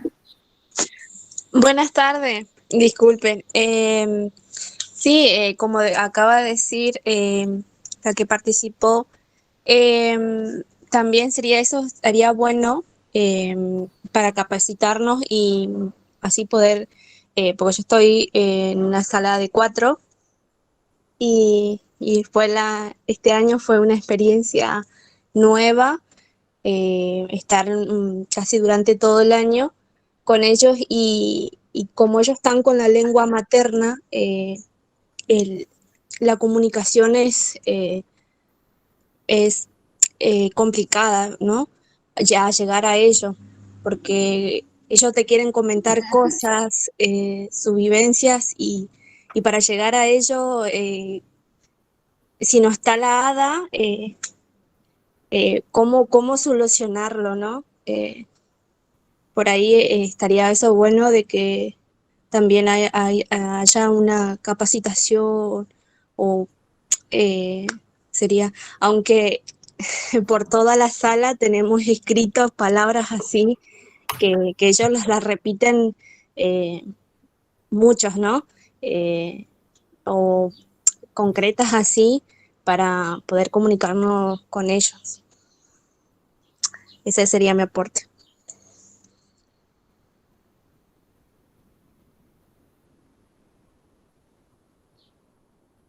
Muchas gracias, Adriana. ¿Alguien más que quiera dar soporte?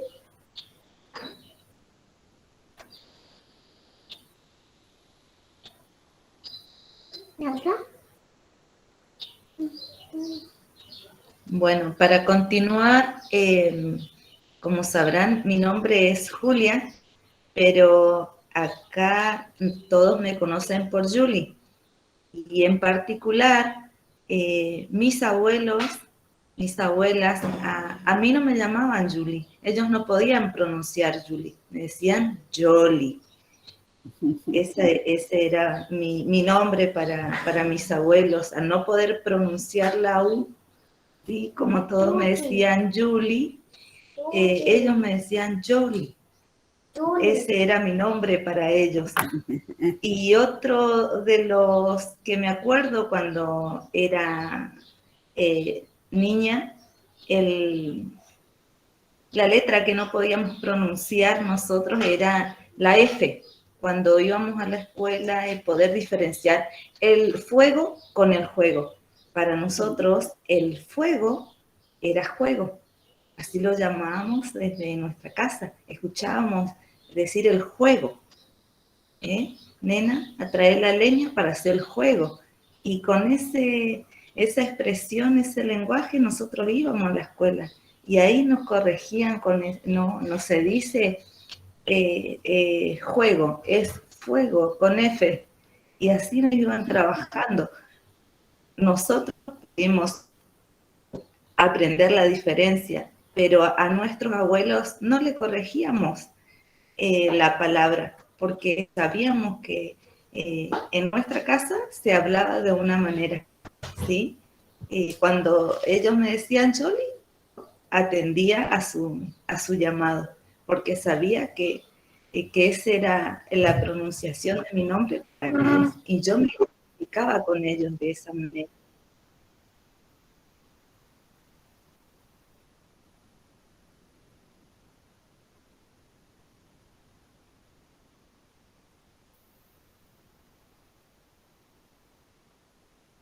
Bueno, como sabrán, el objetivo de este conversatorio es reflexionar, ¿sí? Es una reflexión a cada aporte de la doctora Gabriela, de Sergio Rojas, y a nosotros en particular lo que dice Sergio nos llega, ¿no? Hemos tenido experiencia en eso. También con el tema de los asiáticos, ¿sí? Acá los chicos mucho por ahí se expresan, no entiendo, ¿sí? Como para poder ver la realidad de otros también, si no solo nuestro. Y así varias palabras de los asiáticos con que ellos se pueden expresar, que ellos no pueden pronunciar correctamente también nuestro vocabulario, que sabemos que no entiendo, pero ellos se expresan de una manera que se comen una letra. Está por ahí Eddie Raquel. Armando Matorras, te escuchamos. Armando. Perdón, antes de Armando, yo me voy a permitir contarles el tema de una comunicación no complicada, compleja con un asiático, el chino del súper.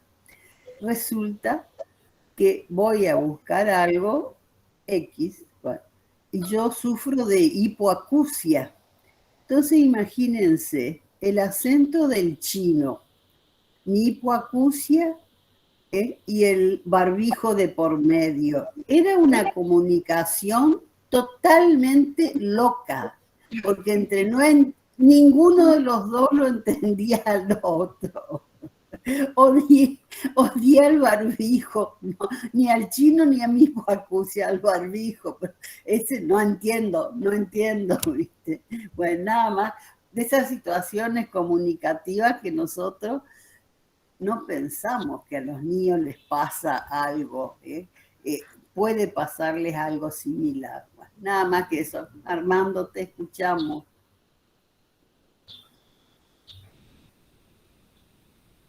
Buenas tardes, Armando.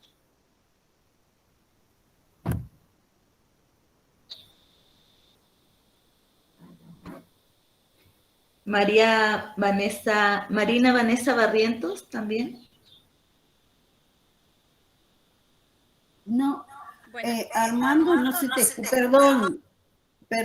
Armando está hablando y no se lo escucha, chicas. Ah, perdón. A ver.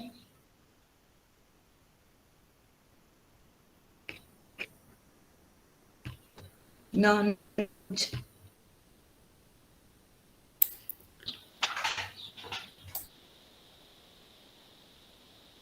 Ahí.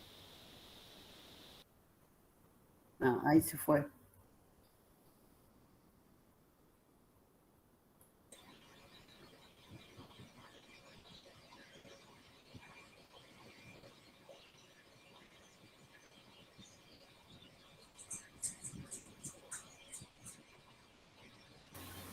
Marina.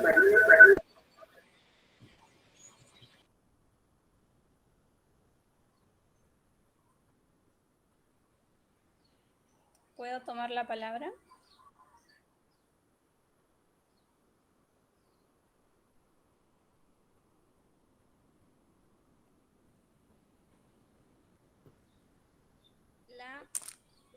Ayem Bienaga, Marina Vanessa Barrientos y Mana Palpí.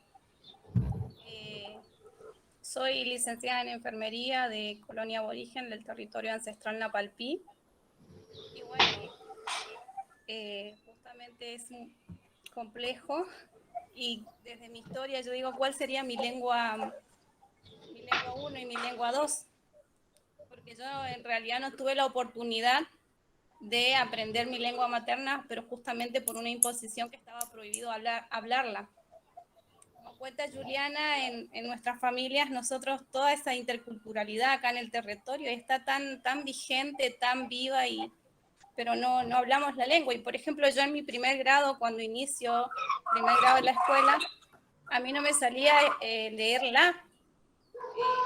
La maestra me escribió en la pizarra al y yo la leía la, pero porque justamente asociaba con el saludo que lo tenía tan en mí.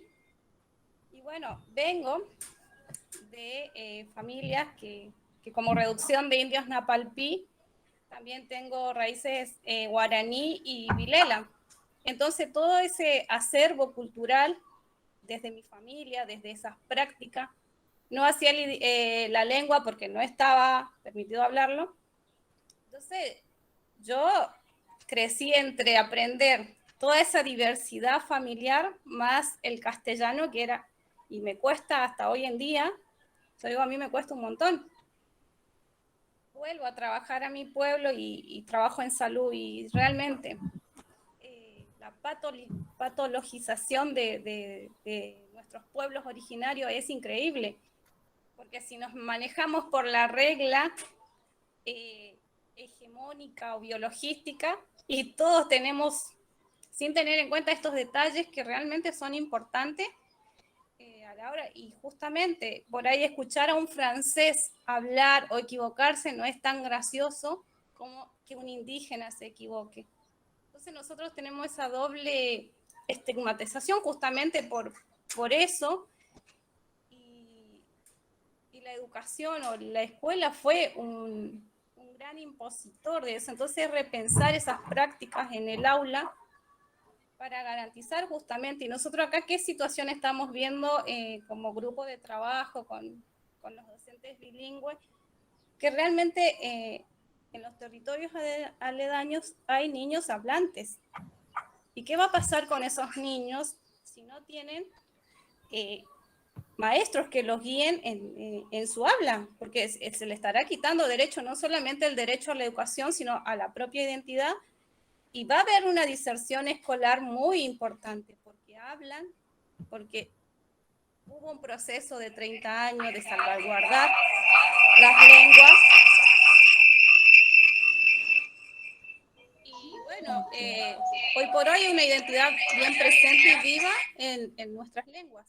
Y bueno, es mi aporte a lo que quiero hacer y sí, a mí me sigue costando y creo que uno de lo que yo utilizo en mi trabajo como de salud justamente atino a lo que es el error, pero justamente para poder reflexionar sobre eso y reflexionar en salud y para poder llegar a un derecho que es la salud.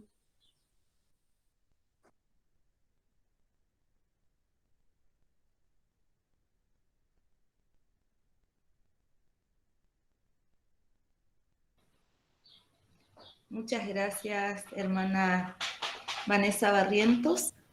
Armando, buenas tardes. Tiene silenciado el micrófono. Sí, tiene silenciado el micrófono.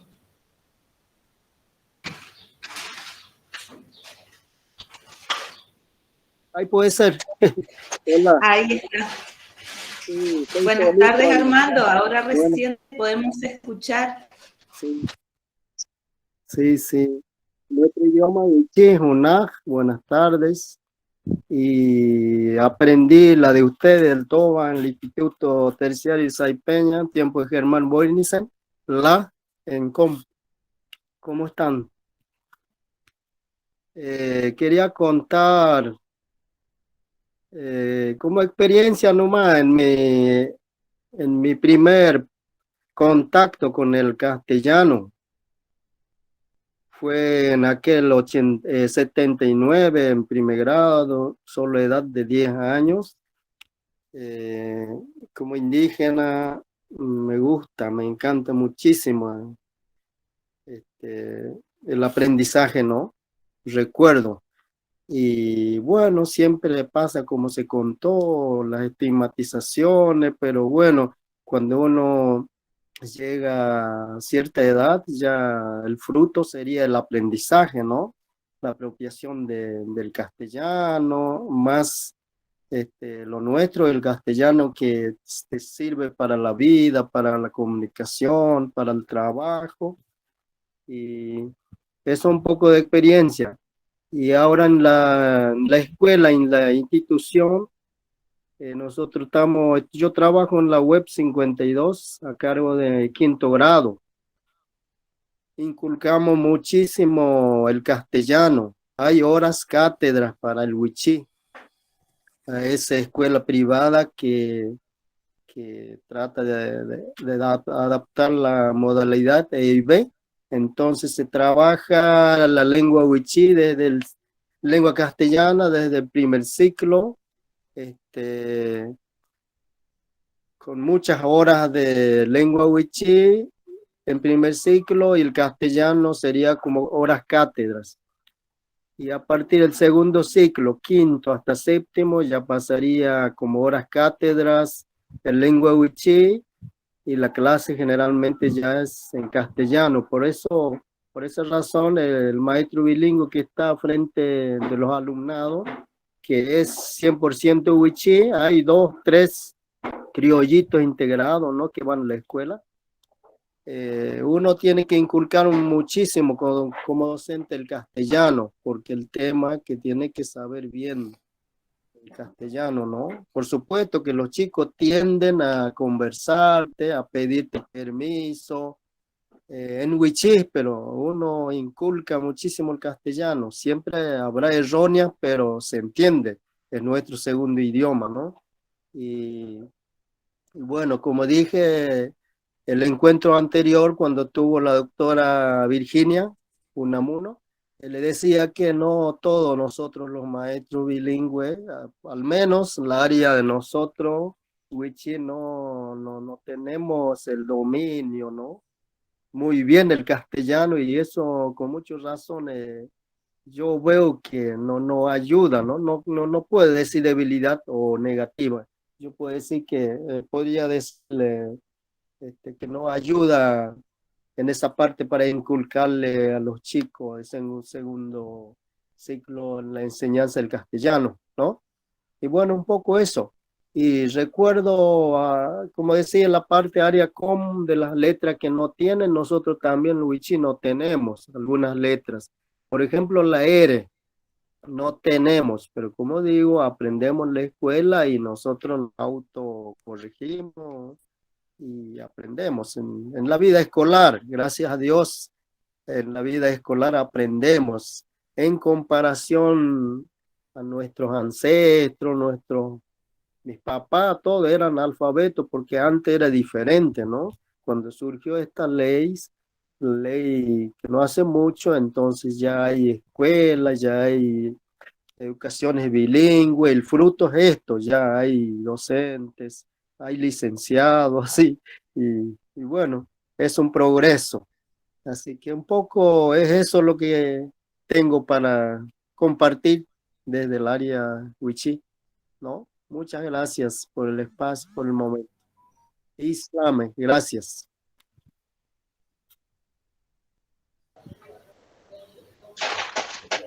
Gracias, hermano Armando. Sergio, ¿algún aporte?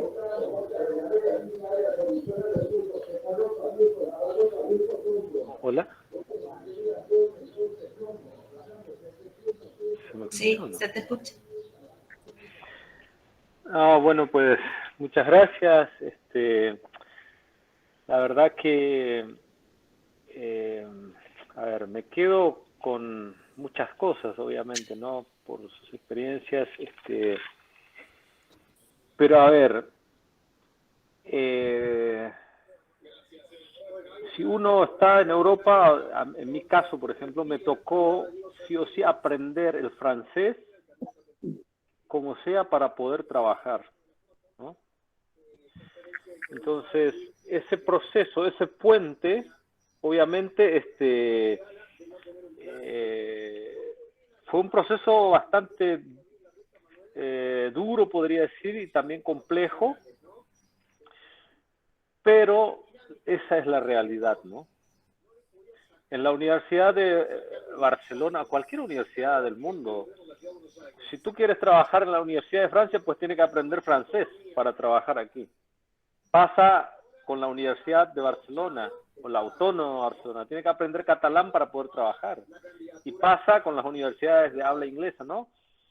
Y me parece que para mí es como una ventaja de que los docentes que trabajan en contextos bilingües o plurilingües puedan, obviamente, aprender nuestros idiomas indígenas, que para mí eso sería muy importante, ¿no? Eso yo creo que es mi reflexión final.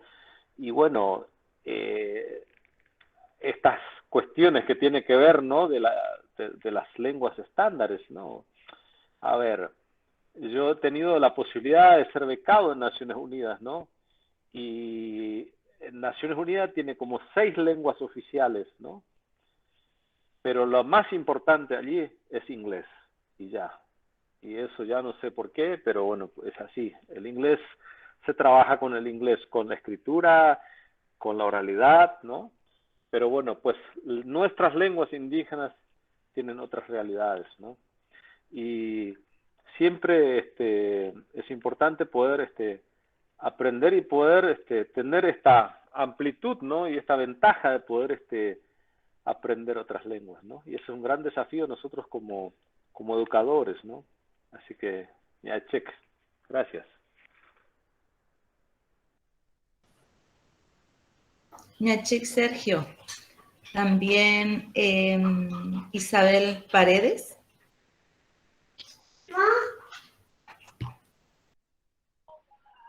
Hola. Hola. ¿Se escucha? Sí, sí. Bueno, la hija de bueno, un saludo también para Sergio, que desde acá de Pampa del Indio, no sé quién es Sergio. Así que Hanachek también van a este espacio virtual que y estamos cerca, compartiendo estos espacios de reflexión. Lo importante es reflexionar acerca de esto de la interlengua, porque el día a día, como institutos, como comunidad, como docentes también, pasamos esto.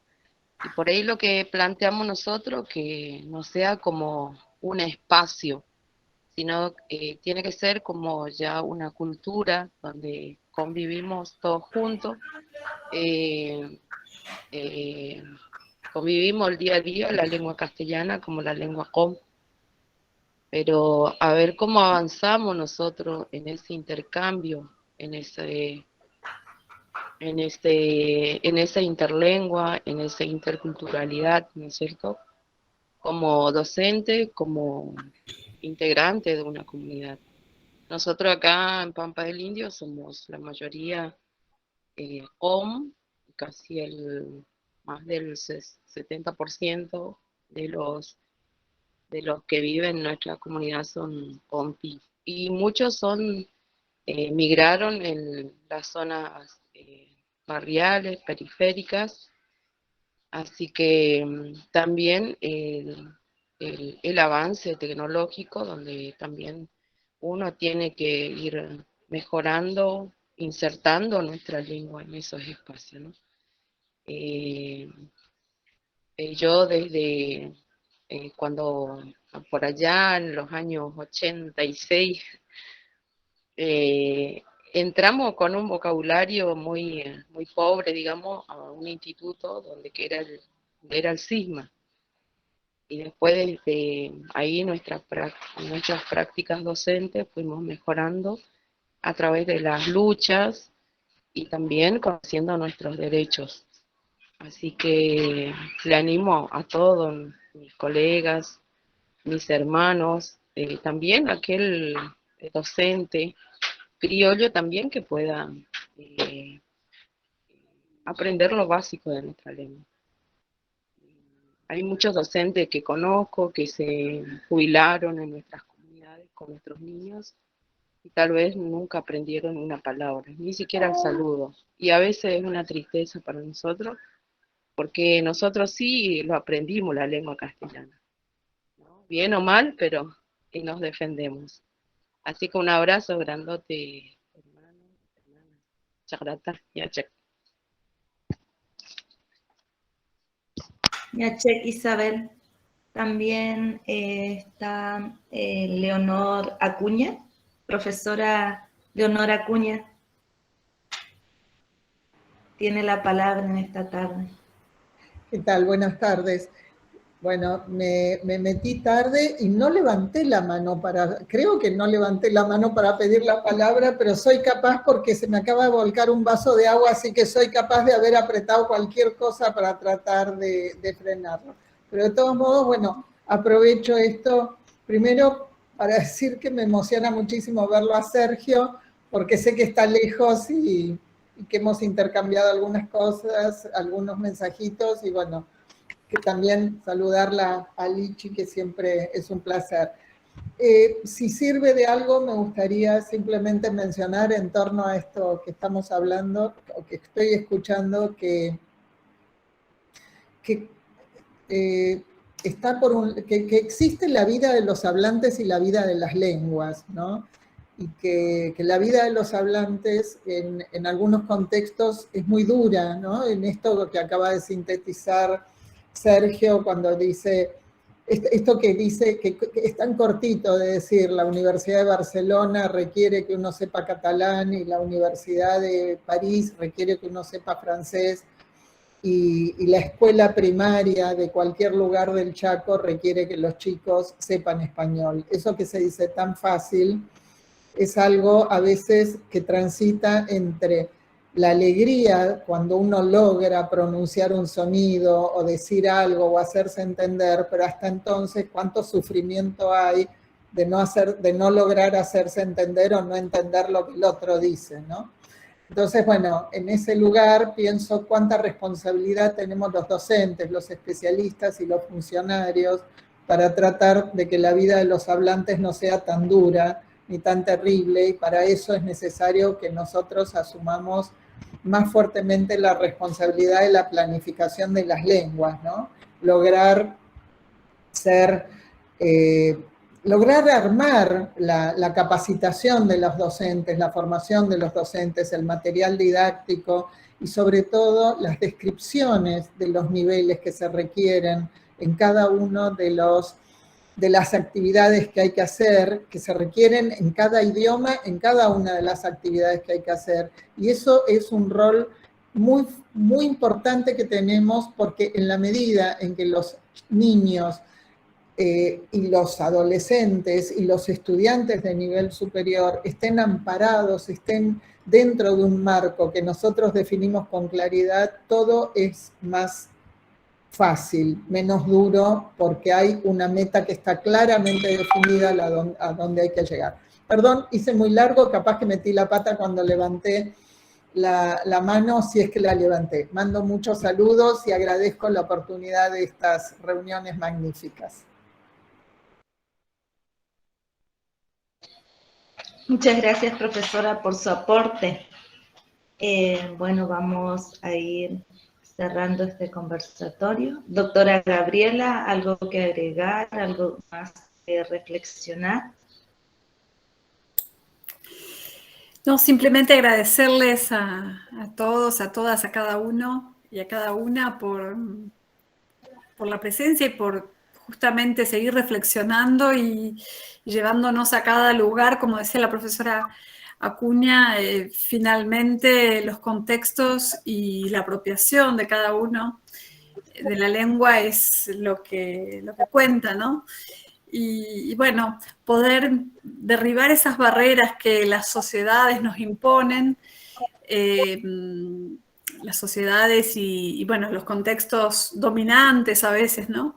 Nos imponen, es muy importante dejar de lado las estigmatizaciones y, como decía Sergio también, y como lo decía Lichi, la importancia de aprender otras lenguas, si se puede, las lenguas de nuestros estudiantes, por supuesto, y otras lenguas extranjeras que vendrán a enriquecer justamente nuestra propia visión del proceso de enseñanza y aprendizaje.